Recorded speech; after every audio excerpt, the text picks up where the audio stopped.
नमस्कार. तर मंडळी, आज आपण रक्षाबंधन स्पेशल एकदम मऊ आणि तोंडात टाकताच विरघळणारे आणि एकदम पांढरे शुभ्र असे ओल्या नारळाचे लाडू करणार आहोत. करायलाही अगदी सोपे असे आहेत हे लाडू. तर मी लाडू करण्यासाठी एक नारळ फोडून घेतला होता आणि त्याचे पाठीचा जो काळा भाग असतो म्हणजे काळी साल असते ती काढून टाकलेली आहे आणि त्याच्या अशा पातळ स्लाइस करून घेतलेले आहेत. म्हणजे नारळाचे बारीक तुकडे केल्यामुळे नारळ मिक्सरमध्ये पटकन बारीक होतो. आणि आता मी थोडे नारळाचे तुकडे मिक्सरच्या भांड्यामध्ये काढून घेतलेले आहेत आणि त्यामध्ये दूध टाकून घ्यायचं. थोडं थोडं दूध टाकल्यामुळे नारळ अगदी छान बारीक होतं.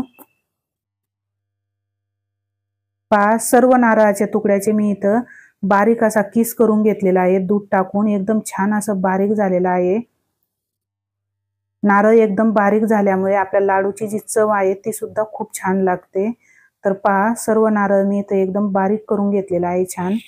आणि आता जाड बुडाची कढई गॅसवर ठेवलेली आहे आणि त्यामध्ये तूप न टाकता मी डायरेक्ट आपण जे मिश्रण केलं होतं नारळाचं बारीक ते टाकून घेतलेलं आहे. कारण या मिश्रणामध्ये मी अगोदरच दूध वापरलेलं आहे, त्यामुळे तूप टाकायची अजिबात गरज नाही. सुरुवातीला 2-3 मिनिटं गॅसची फ्लेम फुल ठेवायची आणि एकसारखं नारळाचा जो किस आहे तो हलवून घ्यायचा. पहा, 2-3 मिनिटानंतर थोडासा घट्ट व्हायला लागलेलं आहे आपलं मिश्रण थोडंसं घट्ट व्हायला लागल्यानंतर गॅसची फ्लेम कमी करायची अधूनमधून आणि त्यामध्ये मी आता अर्धी वाटी साखर टाकून घेत आहे. तुम्हाला जेवढ्या प्रमाणात गोड पाहिजे तेवढ्या प्रमाणात साखर टाकून घ्यायची. साखर टाकल्यानंतर पुन्हा गॅसची फ्लेम फुल करायची आणि पुन्हा 2-3 मिनिटं मिश्रण चांगलं हलवून घ्यायचं. साखर टाकल्यामुळे पुन्हा नारळाला थोडंसं पाणी सुटल्यासारखं होतं. साखर विरघळली जाते, त्यामुळे पुन्हा मिश्रण आपलं हे थोडंसं पातळ झालेलं आहे. आणि आता पहा, मिश्रण पुन्हा थोडंसं घट्ट व्हायला लागलेलं आहे. म्हणजे साखर टाकल्यानंतर 4-5 मिनिटानंतर पुन्हा मिश्रण चांगलं घट्ट व्हायला लागतं. आणि आता आपलं मिश्रण बऱ्यापैकी घट्ट झालेलं आहे. त्यामध्ये मी आता अर्धी वाटी मिल्क पावडर टाकत आहे. मिल्क पावडर टाकल्यामुळे आपले जे लाडू आहेत त्याची चव सुद्धा छान लागते आणि तो लाडूला थोडीशी बाइंडिंग सुद्धा येते, त्यामुळे थोडीशी मिल्क पावडर टाकायची. लहान मुलांना लाडू अगदी आवडतील असे हे लाडू असतात. पहा, मिश्रण आपलं घट्ट व्हायला लागलेलं आहे बऱ्यापैकी. गॅसची फ्लेम मी आता कमी ठेवलेली आहे आणि कमी गॅसच्या फ्लेमवरतीच मिश्रण एकसारखं हलवून घट्ट करून घ्यायचं. कढईला आजूबाजूने मिश्रण थोडं चिकटायला लागलेलं आहे, त्यामुळे आपलं मिश्रण हे कोरडं व्हायला लागलेलं आहे असं समजायचं. आणि आता मी एका प्लेटीमध्ये थोडंसं मिश्रण काढून घेतलेलं आहे. ते थंड होऊ द्यायचं. थंड झाल्यानंतर हाताने थोडंसं दाबून पाहायचं. गॅसची फ्लेम आता कमीच ठेवायची आणि कमी गॅसच्या फ्लेमवरतीच एकसारखं हलवून घ्यायचं आता हे मिश्रण. आणि पहा, आपण जे प्लेटीमध्ये थोडंसं मिश्रण काढून घेतलं होतं ते थंड झालेलं आहे, तर त्याचा छान गोळा तयार होत आहे. पहा, एकदम छान गोळा तयार झालेला आहे. तरी सुद्धा आणखी 1-2 मिनिट मिश्रण हलवून घ्यायचं गॅसची फ्लेम कमी ठेवून.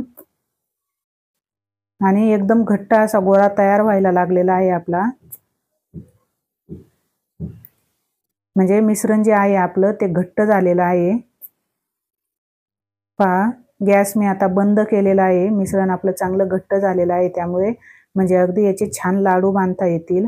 आणि त्यामध्ये मी थोडीशी वेलची पूड टाकत आहे. वेलची पावडर टाकल्यामुळे लाडूची जी चव आहे ती सुद्धा छान लागते आणि लाडूला अगदी वास सुद्धा छान येतो. वेलची पावडर टाकल्यानंतर वेलची पावडर चांगली मिक्स करून घ्यायची. गॅस मी आता बंद केलेला आहे. वेलची पावडर आपली चांगली मिक्स झालेली आहे आणि कडेला लागलेलं जे सारण असतं म्हणजे जे मिश्रण असतं ते गरम असतानाच काढून घ्यायचं, म्हणजे कढईला ते चिकटून राहत नाही. आणि आता हे जे मिश्रण आहे ते 5 ते 10 मिनिट कोमट होईपर्यंत तसंच ठेवून द्यायचं. आणि पहा, 10 मिनिटानंतर मिश्रण आपलं कोमट झालेलं आहे. एका ताटामध्ये मी ते काढून घेतलेलं आहे आणि आता हाताला तूप लावून घ्यायचं थोडंसं. आणि आता थोडासा मिश्रणाचा गोळा हातावरती घेऊन त्याला गोल असा आकार देऊन घ्यायचा. तुम्हाला जेवढ्या प्रमाणात लाडू म्हणजे लहान किंवा मोठे करायचे असतील तेवढ्या प्रमाणात मिश्रणाचा गोळा घ्यायचा आणि त्याला गोल असा आकार देऊन घ्यायचा। पहा मिश्रण आपलं एकदम छान घट्ट झालेलं आहे। लाडू सुद्धा आपला छान वळला जात आहे आणि एकदम पांढरा शुभ्र असा लाडू आपला तयार झालेला आहे। गार्निशिंग साठी त्यावरती थोडेसे मी पिस्त्याचे काप लावलेले आहेत। एकदम छान आपला लाडू तयार झालेला आहे आणि याच पद्धतीने दुसरा सुद्धा लाडू मी बांधून घेत आहे इथं। याच मिश्रणाच्या तुम्ही नारळाच्या वड्या सुद्धा करू शकतात, अगदी छान अशा वड्या होतात। तर पहा आपले लाडू तयार झालेले आहेत। या रक्षाबंधनला नक्की तुम्ही असे लाडू तयार करून पहा। तर व्हिडिओ आवडला तर चॅनलला लाईक, शेअर आणि सबस्क्राईब करा। धन्यवाद।